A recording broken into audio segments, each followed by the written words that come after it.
Naghain sina Atty. Topacio at kanyang mga kasamahan ng indirect contempt case sa Korte Suprema laban kay Senate President Tito Sotto. Ayon kay Topacio, inihain nila ang kaso sa Korte Suprema dahil sa pagbatikos nito sa ruling ng Korte Suprema na nagdeklarang labag sa saligang batas ang impeachment proceeding laban kay VP Sara. Ayon kay Topacio, sumubra di umano ang senador na si Sotto sa kanyang naging pahayag ukol sa naging desisyon ng Korte Suprema. Naglabas naman ng pahayag ang senador na wala daw di umanong batayan ang nasabing petisyon na inihain ni Topacio at kanyang mga kasamahan. Git pa ng senador na ang kanyang pahayag ay protektado ng freedom of speech.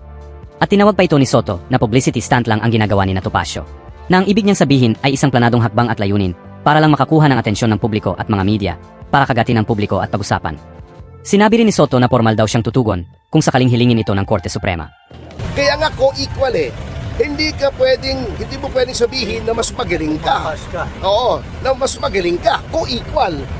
Kayo ay may ginawa kayo sa impeachment. May dumulog sa Korte Suprema. Sinabi ng Korte Suprema, excuse me, mali yung ginawa ninyo in the exercise of its duties. Dapat po yung galangin. Tayo, parang bata tayo eh. Pag hindi natin nakukuha yung gusto natin, nagdadabog tayo, napipikon tayo. Hindi po dapat ganon ang Senate President.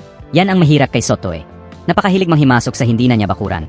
At nagmumukha pang gusto niyang pangunahan ang Korte Suprema sa kung anumang mga desisyon na dapat gawin ng mga mahistrado. Kaya tuloy kapag may naghain sa kanya ng kaso, iyak-iyak ito na animoy bata, sabi nga ni Atty. Topacio. Yan tuloy pinangaralan siya ng mga totoong abogado. Ayon sa pahayag ni Topacio na co-equal nga ang ganap dapat ng Senado at Korte Suprema. Ang gusto ata ni Sotto na sila ang mambabatas at gumagawa ng batas. Ang Korte Suprema ang kailangan sumunod sa kanila at sa kanya. Yan kasi ang mahirap sa taong ito. Nakahawak lang ng kunting kapangyarihan, kala mo siya na ang batas sa bansa. Lalo na siguro kung naging abogado ang senador na ito. Tama nga ang kasabihan na si Sotto ay animoy langaw na nakadapos sa ulo ng kalabaw. Kaya iniisip niya na mas mataas at malaki pa siya kaysa kalabaw. At sa iba pang kaganapan. Claire Castro. Todo depensa sa Administrasyong Marcos. Sa kabila ng pahayag ni VP Sara na kung may matitira pa daw sa Pilipinas pagsapit ng 2028. Dahil sa daming kinakaharap na suliranin ng ating bansa. Tinawag na emotional vulture o isang buwetre si VP Sara Duterte dahil sa nagpapanggap lang daw ito na nag-alala sa problema sa bansa. Ngunit wala daw anumang konkretong ginagawa para makatulong sa paglutas ng mga problema. Dagdag pa ng tagapagsalita ng palasyo. Tila bulag ang pangalawang pangulo sa mga ginagawang pagsisikat ng Administrasyong Marcos at sadyang binabaliwala lang daw niya ito. Pahayag pa ni Castro na nakakalungkot daw di umano dahil sa ito daw ay galawang Duterte, showing the characteristics of an emotional vulture. Ani Castro, isang buwetre na nagpapanggap na concern sa kalagayan ng bansa, when in fact she admitted that she doesn't want to help the president in his project for the country. At pinagdiinan pa na drama pero walang gawa. Unang-una, masasabi natin ang Vice Presidente ay bulag. Hindi niya nakikita kung anong ginagawa ng Pangulo. Kanina lamang po ay kababanggit natin kung ano magandang proyekto ng Pangulo patungkol sa ating transportasyon, patungkol sa ating edukasyon. Nananatili siyang bulag dahil malamang ay hindi niya pinanonood or ayaw niyang panoorin kung ano nagaganap na katotohanan sa mga ginagawa ng Pangulo at ng administrasyon ngayon. Nakakalungkot lamang dahil yan ay galawang Duterte, showing the characteristics of an emotional vulture. Isang buitre. Nagpapanggap na concern sa kalagayan ng bansa when in fact, she admitted that she doesn't want to help the president in his projects for the country. Drama, pero walang gawa.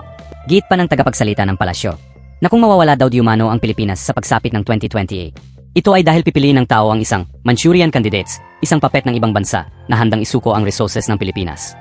Sinabi pa ni Castro na kahiyahiya na patuloy ang pangalawang pangulo sa pagkakalat ng maling impormasyon tungkol sa kanya at sa administrasyon. Tinawag din na utak buwetre ang ganitong pag-isip ng Vice Presidente.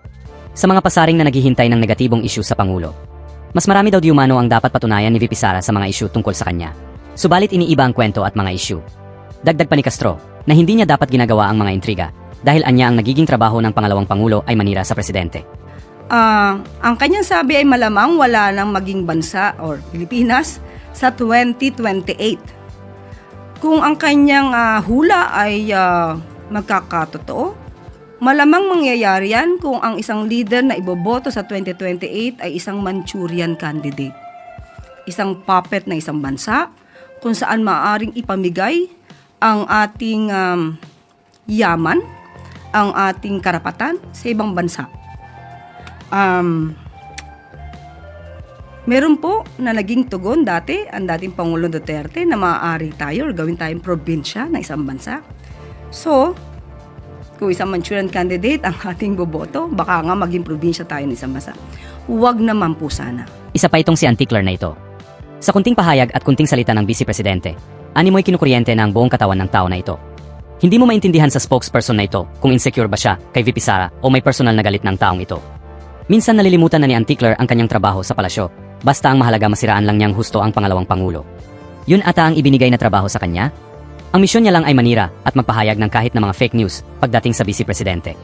Mukhang front lang niya ang spokesperson ng palasyo, pero ang totoo ay umatake siya sa mga kritiko at kumakalaban sa Administrasyong Marcos. Sa madaling salita, isa siyang attack dog ng palasyo. Isipin mo yung magsalita lang ng medyo pabiro ang Vice Presidente, kaagad siya iyak na animoy mga palengkera na nag-away sa palengke. Napakabalat sibuyas ng taong ito. O baka naman talagang malaki ang bayad sa kanya, para sa kanyang misyon at trabaho na umatake at manalag sa mga kritiko at mga pasaring sa administrasyon. Matatandaan na dati-rati ang taong ito ay kontrang-kontra sa Administrasyong Marcos. Ngayon nang masupalpalan ng pera, biglang bait sa mga amo nito na dati ay hit na hit niya. Laki talaga ng nagagawa ng pera, ano? For more video update, please subscribe, like and hit the notification bell.